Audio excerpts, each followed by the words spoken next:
Hello everybody and welcome back. My name is Curseof and welcome back to another video. Today we're here with another Yugi-Kaiba video. This is the round 6 match for the Yugi-Kaiba tournament that did take place over on YuGiOh Legacy's Discord. The Discord will be linked in the description for YuGiOh Legacy. My Discord is also there. Go check it out. But anyway, you guys will notice that I did skip round 5. That is because me and my opponent didn't get to play round 5, so he couldn't make it. I got the free win there. We're going into round 6 here against TMG. And yeah, this is actually the very last round of Swiss, which is very exciting. We're soon going to get into the top cut of the tournament and see how far I make it in the top. I guess if you guys watched my my deck profile, you'll know how far I made it to the top. Speaking of deck profile, check the cards right now. I think the cards are actually over here. And you guys will see the top 8 Blue Eyes Yugi-Kaiba format deck profile that I did over on my channel, in case you guys are curious what deck I am playing in this event.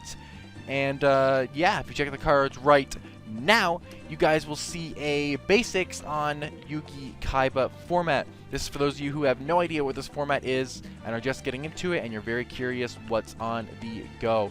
Anyway, it's a minute and a half of me talking. Let's go ahead and hop into the duel. Before I go any further into this video, I'd like to ask you guys that if you do enjoy my content, and if you enjoy this video at the end of it, please hit that subscribe button. According to my channel analytics, 69.6 of you who've watched my videos in the last 28 days are not subscribed. That is a astounding percent of you guys. So if you wanted to take that little bit of extra time to hit that subscribe button, it would be greatly appreciated. But anyway, let's get into the video. So as you guys can see here in the chat, my opponent said crazy game 1. Because he DC'd. So I am actually currently up by one game here, which is a pretty garbage way to do it. But I think I was more pressed for time or something during this match. I can't exactly remember, because I did have an opponent DC in an earlier round, and we just restarted the entire match because it's Yugi-Kaiba format. I'm here to have fun, man. But I guess this time I wasn't able to give my opponent a follow-up after that DC, so we're here. We're going to just take the DC as a W, and we are going to keep on trucking through this. So, going into our game 2 of round 6 in the event here, and we're going second as he lost, so he gets to pick, so he gets to go first. Not a bad hand, though. We got Man-Eater Bug, Trap Master, Dark Hole, Swords, Wabaku. Honestly, not bad at all. My opponent gets their 6th card, and here comes the Pot of Greed right off the bat for a nice, easy +1 for my opponent here. We're going to see a T-set and pass, and we do see that that is a Giant Soldier of Stone, based on the attack and defense points value that Dueling Book does reveal to us. I go ahead and draw another Man-Eater Bug, and I'm just going to go ahead and set that brand new Man-Eater Bug, set a Wabaku, set a Swords of Revealing Light bluff, and go ahead and pass. My opponent's going to normal summon a La Jin, the mystical genie of the lamp. Swing into my Man-Eater Bug, I will clear that La Jin. Main phase 2, he'll set another card, and he will pass. I draw the first part of my Blue Eyes combo here, and I just set a Man-Eater Bug and pass, because I have the ability to just, you know, clear these monsters. He flip summons that Giant Soldier of Stone, revealing to us what it is. Swings in, and Man-Eater Bug does get to go ahead and clear that. Although I have now burned 2 of my Man-Eater Bugs, and he is just setting more and more back row. I go ahead and Swords Revealing Light, hoping that he just set a Man-Eater Bug himself, but it is a Wall of Illusion right now, so not much I can do against that. But I do realize I can take advantage of this Wall of Illusion with my Trap Master. So honestly, I'm still feeling pretty gosh darn good. I'm going to set my Trap Master, set a Trap Hole, and pass a turn here. My opponent's going to set a Mystical Elf, which is very interesting right now. I draw the second part to my combo, that being Lord of D. I flip some of my Trap Master, target a Dark Hole, and I naturally swing my Trap Master into my opponent's Wall of Illusion, bouncing back my Trap Master so I can go ahead and reset that bad boy. I know he is not going to burn this Trap Hole that I have revealed, so I have no worries of what I've seen so far. He cannot attack, but he is going to spin his Wall of Illusion to attack position, so I cannot abuse it. Definitely the smart approach there.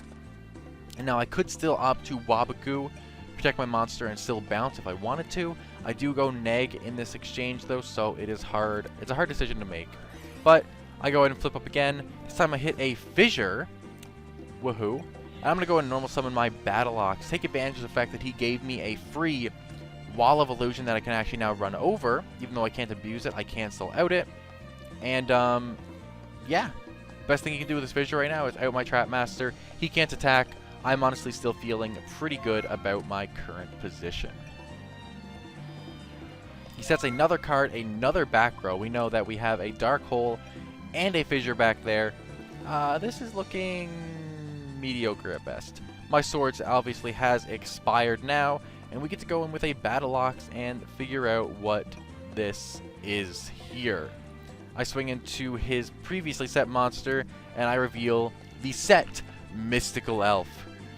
Naturally, I'll take 300 damage here, and on that, I'm going to spin my Trap Master, set one back row, and pass my turn. Lots of traps back here.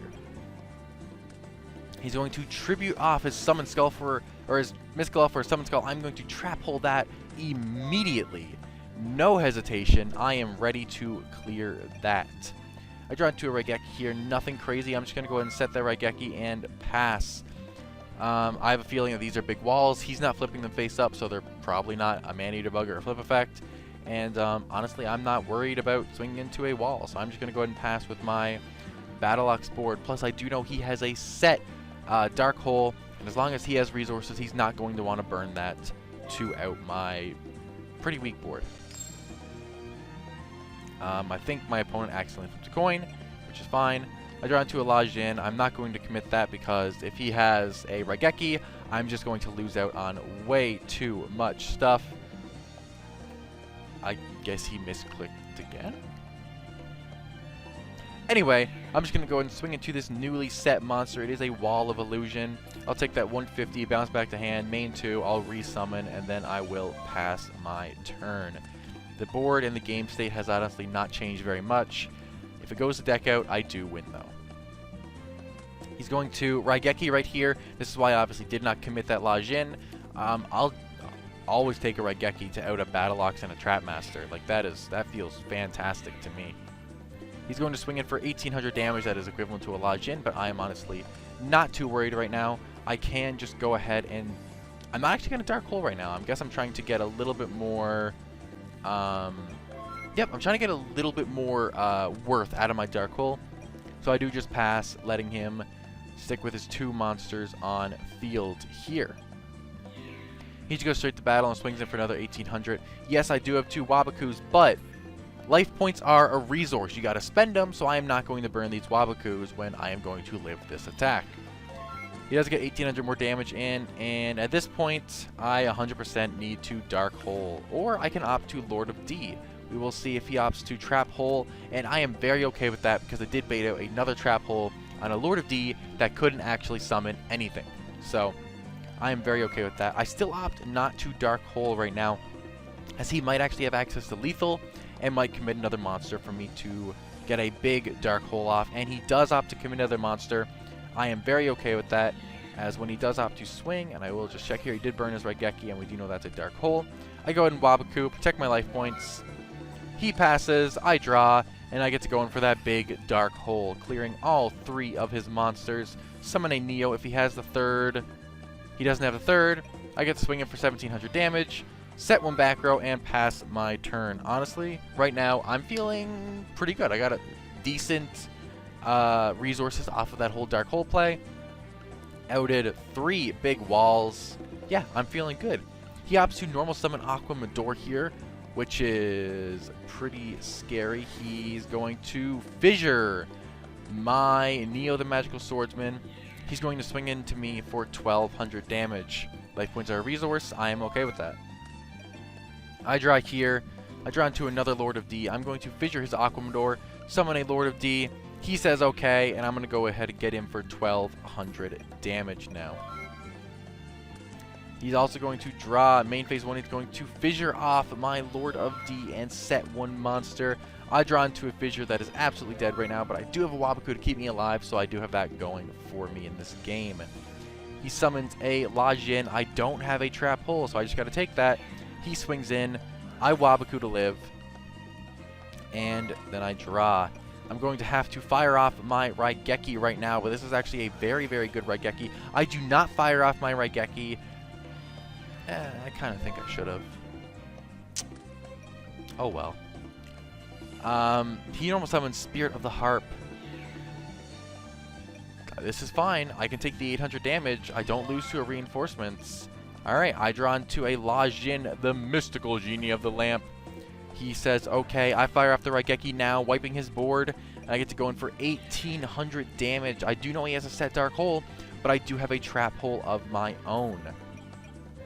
This is a very, very, very close game. We are currently equal on overall resource count.